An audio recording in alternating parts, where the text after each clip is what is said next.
वीरभद्रस्वामी देवमल्लम्मांच्या उंबरठ्यावर उभे राहिले आणि म्हणाले, मुली, मी काही दिवस श्रीशैलला जाऊन येणार आहे. तुला काही आवश्यक गोष्टी सांगायच्या आहेत. देवमल्लम्मा खाटेवरून हळूच उठून उभी राहिली. डोक्यावर पदर घेऊन म्हणाली, ते काय सांगा आप्पा, तुमची आज्ञा मी नक्की पाळणार. वीरभद्रस्वामी म्हणाले, ते मला माहीत आहे मुली. मुलाला दूध पाजवताना पंचाक्षरी मंत्राचा जप करत जा. आंघोळ घालताना, झोपवत असताना, खेळवत असताना चांगले विचार करीत जा. वाईट अनिष्ट विचार करू नकोस. या शिवशिशूमध्ये शिवाचं प्रतिबिंब दिसत आहे मला. आईच पहिली गुरु बाळाला. त्याला सर्वांग सुंदर सकल सद्गुण परिपूर्ण करायचं तुझ्या हातात आहे.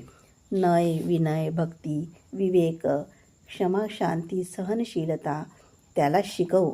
तू समजदार मुलगी आहेस.